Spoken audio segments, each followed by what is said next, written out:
current thought regarding youth in the United States suggests that religion has beneficial effects on the lives of young people. One of the most eminent voices in this discussion is Christian Smith, and the work being done by the National Study of Youth and Religion. Smith and his team conclude that religion in the United States is the dominant way for Americans to learn how to become good, upstanding, productive, well-adjusted members of U.S. society. In Souls in Transition, Smith and his co-author, Patricia Snell, state that religion provides teenagers with moral directives, confirming spiritual experiences, role models, community and leadership skills, coping skills, cultural capital, social capital, greater network closure in relationships, and inter-community links, all of which, Smith states, can be expected to enhance their life experiences. Smith also contends that all of these factors make religion particularly capable of inculcating young people in the United States with a sense of individualism, pluralism, and choice, which is emphasized in the larger U.S. identity. This does, however, leave us to answer the question, where does this leave young people in the United States who have no religion? And what can we learn about the youth experience of Americans from studying this group? I hope to show that Camp Quest is an example of one way that non-religious people in the United States are creating an experience for non-religious youth that creates the same beneficial effects as Smith's religious participation and belonging without any religious component. Furthermore, non-religious camps are so successful at creating a sense of shared identity with the larger society that one of the tensions between non-religious youths and religious peers may not actually be based on religion at all. In fact, this tension may be an example of non-religious youths enforcing the American norm. Fieldwork was performed at Camp Quest, Montana in the summer of 2011 and consisted of participant observation for 1 week. Camp Quest explicitly created a religion-free environment that welcomed children of all ages, as well as their parents, for a camping experience. This particular camp was part of a network of Camp Quests, which, according to the camp's website, were formed for the children of atheists, freethinkers, humanists, brights, or whatever other terms might be applied to those who hold a naturalistic, not supernatural worldview. The larger organizational body that is Camp Quest Incorporated consists of numerous camps across the United States, Britain, and one recently opened in Switzerland. It described itself as an independent educational not-for-profit organization founded in 1996, which acts only as a guiding administrative body. In the year that I attended the camp, Camp Quest Montana's format deviated slightly from Camp Quest in other areas. The standard practice is for children to be dropped off at the start of the camp and then picked up in a week's time. But this particular camp was created specifically as a family camp where both parents and children could come and stay for the entire week. At the time, this was the only Camp Quest that followed this format. There were a total of 18 individuals. This includes 8 adults, including one parent's significant other who was not related to any of the attending children. Though all ages of children were welcome, the children who attended Camp Quest consisted of a wide range of ages. There were 3 children ranging from 5 to 9 years old, 5 children who were between 10 and 14, and 2 who were between the ages of 15 and 17. For my purposes here, only the teenagers are included in this discussion. Every individual was white and a native of the United States. All of the adults in attendance held professional occupations, including lawyers, software engineers, retired engineers, physical engineers, a small business owner, and a doctor. Each family was from a different part of the United States, with families traveling from Michigan, the Pacific Northwest, Texas, and Montana itself. But 4 parents mentioned that they had grown up in and around New York. Primarily, Camp Quest was created and has grown in order to provide young people with a more fulfilling experience of a non-religious life than the one that their parents lived through. The adults' experience was consistently related to one where, as teenagers, or perhaps younger, the parents at Camp Quest decided that religion was not something that they were interested in. Rejecting religion and maintaining that rejection, often alone with little to no support structures, became a source of stress for them, and to varying degrees continues today. During this time, they did not feel comfortable expressing this decision to their families or peer groups. They felt that they needed to hide their non-religion, not for fear of persecution per se, but to avoid general confrontations with parents or siblings. Their rejection of religion caused a rift between themselves and their parents, a rift that for many still exists. They did not want this experience for their own children, and Camp Quest has become a part of that goal. One parent at camp wanted her children to know that they were not alone and that there were multiple support structures that they could turn to. She noted that, prior to attending another non-religious camp, her children felt like freaks, but after experiencing a non-religious camp environment, they came to know that there were other kids who thought and believed the same way they did. As a result of positive camp experiences that developed relationships with other non-religious people and provided positive role models, the young people observed at Camp Quest detailed how they have begun to engage with the religious people around them, particularly their friends and peers. They have found that their peers, for the most part, exemplifying Smith's depiction of American youth, accept and are tolerant and emphasize individualism. Camp Questers, if you'll excuse the term, found that their religious friends displayed little interest in decrying their lack of religion. When asked to discuss what her friends and peers said when they found out that she wasn't religious, CJ, a senior camper, said, well, they're kind of like, why? And they say, I just don't believe it. And I say, I just don't believe it. And they're like, oh, okay, whatever. They don't criticize me for it. They're not like, well, that's stupid, you should believe in God. They're just like, whatever you want to believe. In partial contrast, another camper, Frank, said, I usually get pretty mixed reactions, like very mixed reactions, from people when I tell them that I'm an atheist. But sometimes they're just like, hey, that's cool. Believe whatever you want to believe. These particular youths have been able to maintain friendships to varying degrees with religious peers, even after it is revealed they're not religious. With CJ, again, reporting that she actually attended a Bible camp just because her friends did as well.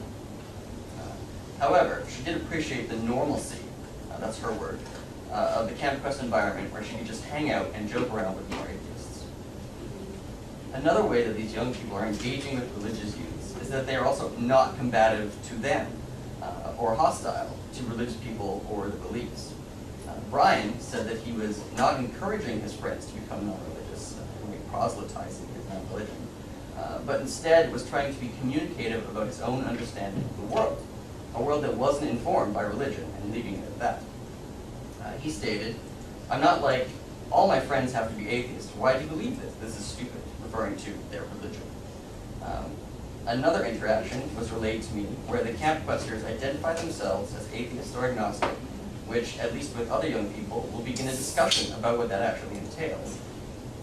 Josh, the oldest teenager at camp, recounted a story where he was discussing how he was not religious, and his friend said, oh, you can do that? Apparently showing shock that there was even an option not to go to church and to not believe in a God. In fact, this individual told the Camp Quester that he had never really believed in the religious teachings and always found church boring. Being able to engage with others is a relatively new experience for those at Camp Quest, beginning with the realization for the youth that they are not alone in the world, that there are other non-religious people who think like they do. This realization has given them a confidence, along with quite substantial parental support, to openly express themselves where their parents experience a kind of closeting in their teenage and young adult years. They now have a sense of solidarity, allowing them to identify with the larger American idea. In other words, they can synthesize their conception of self with their particular American social and cultural location, rather than see themselves as alone against a potentially hostile religious America.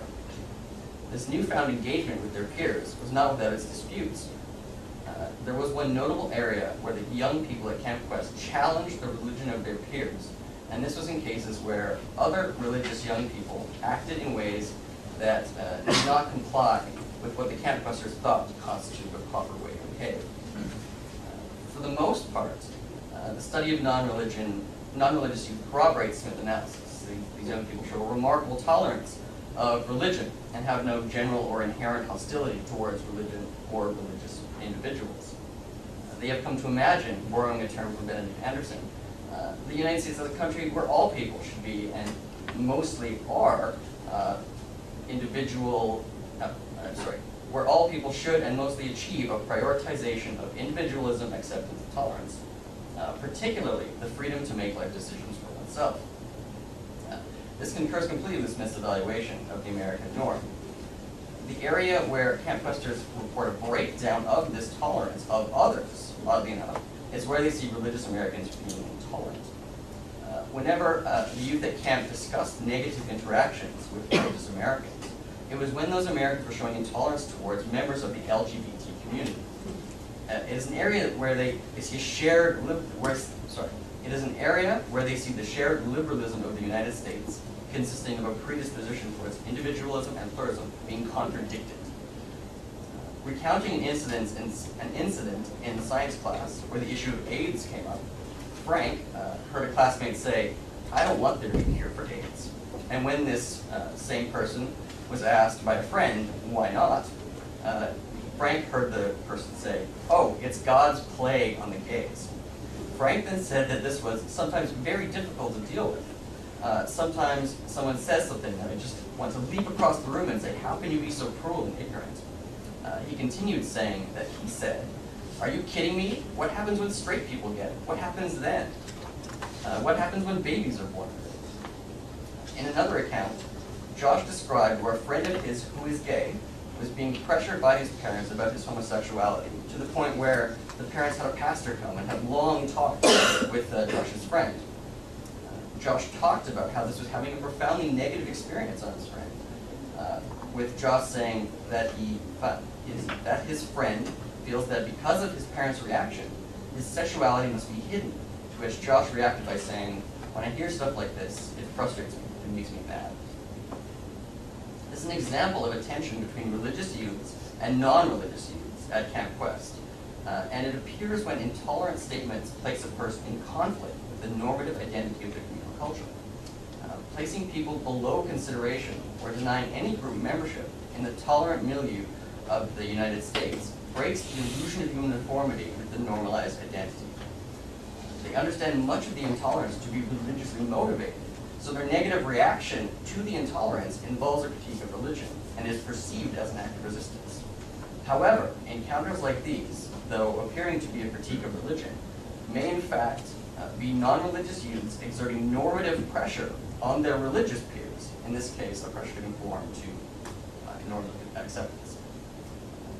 As a result of their experience at Camp Quest and other non-religious camps, Camp Questers have had access to many of the positive effects that Smith states form the beneficial parts of religion in youth.